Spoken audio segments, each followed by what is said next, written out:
Israeli Prime Minister Benjamin Netanyahu, often described as the most American politician in the country, attended a special event at the Knesset, speaking of his and his family's lifelong connection to American Jewry, calling it a fundamental component of our national life.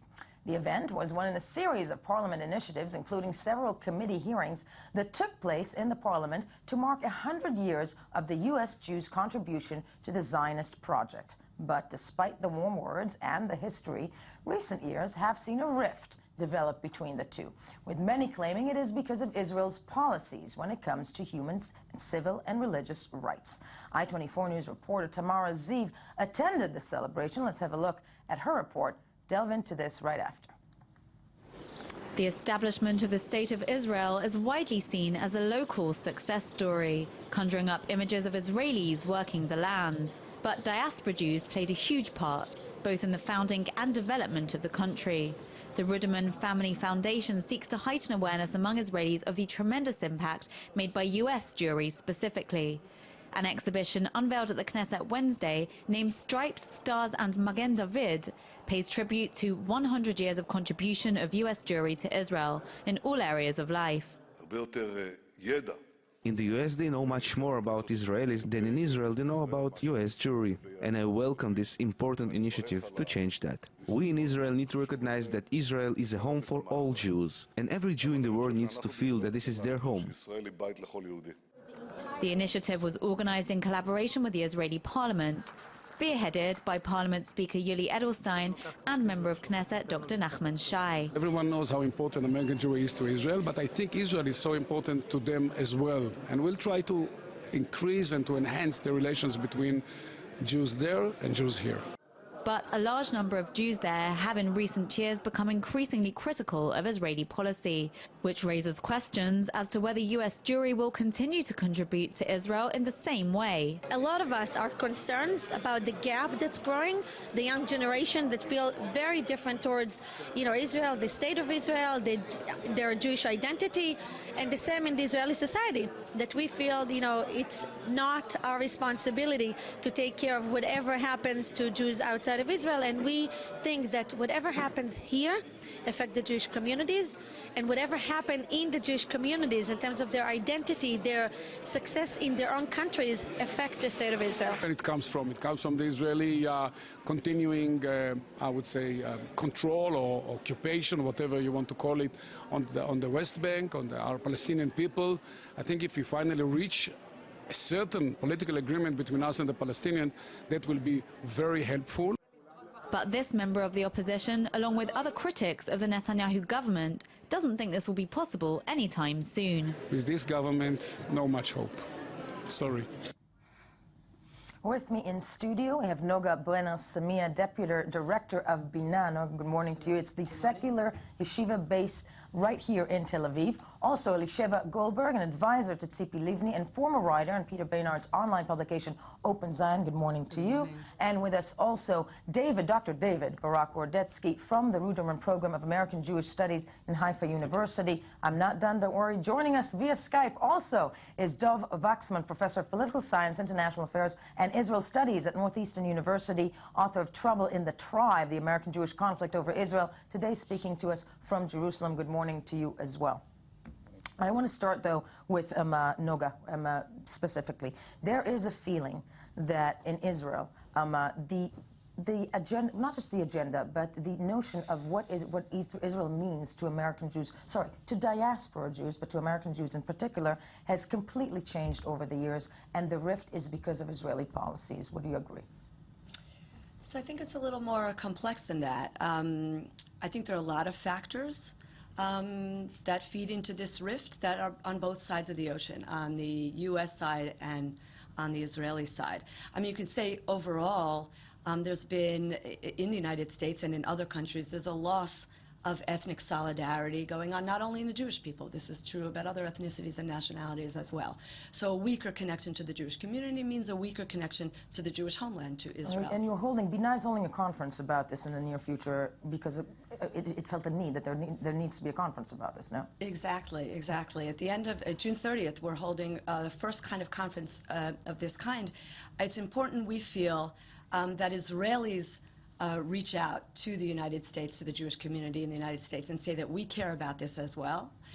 There are issues that we can, like-minded individuals in the United States and Israel need to come together and think about these issues together and come up with ideas and solutions and examine, I think, also the approaches that have been used up until today.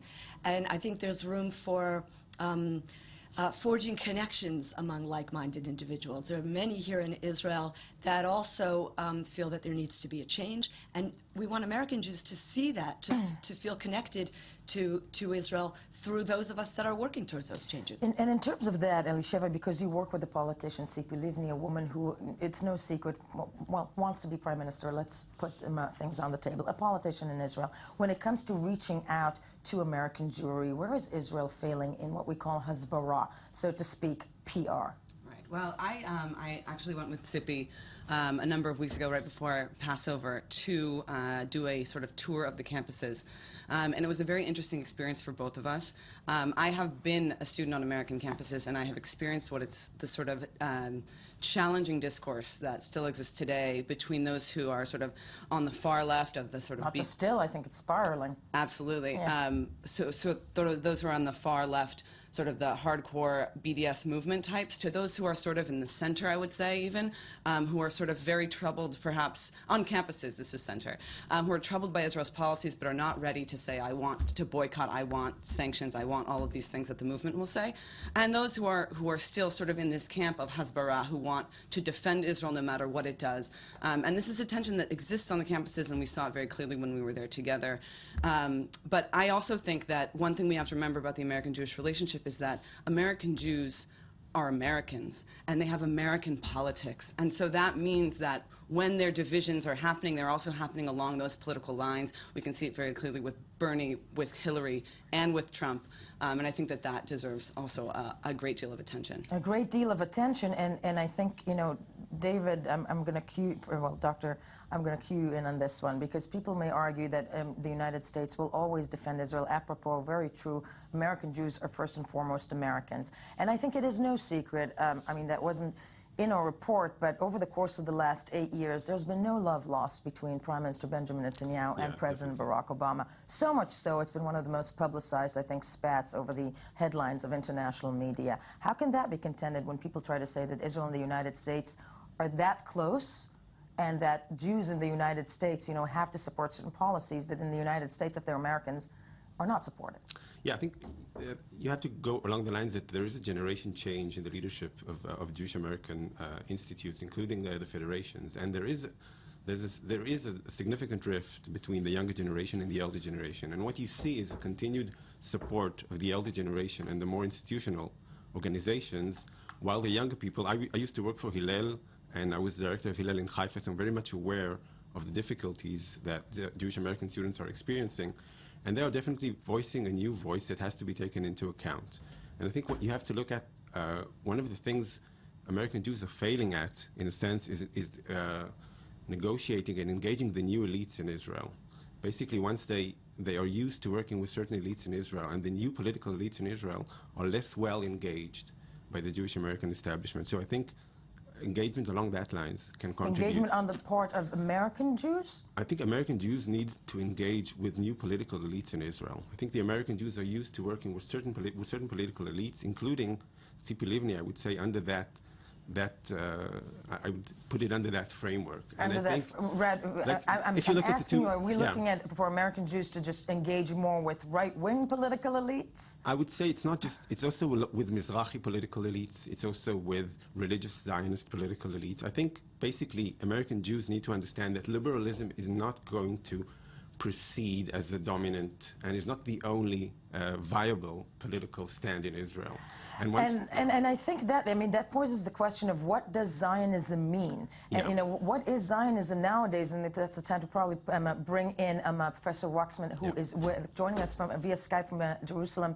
I'm asking you because, you know, it's interesting. Back in the 90s, I lived in the States. I'm half American. I'm American and Israeli. At that time, everybody who was an American Jew and heard that I was from Israel thought I was a super Jew. Because Israel was the golden thing that you cannot really, I mean, it's the thing to be protected. When did that switch? That's not the case today.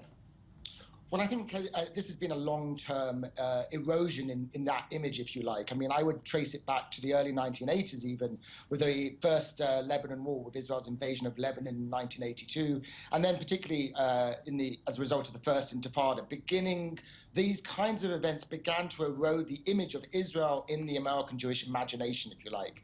The kind of exodus image that American Jews of an older generation had fallen in love with, this image of the heroic Sabra, and instead younger American Jews are much more likely, when they think of Israelis, not to think so much of, Ari Ben Canaan, but to think of young soldiers at military checkpoints in the West Bank.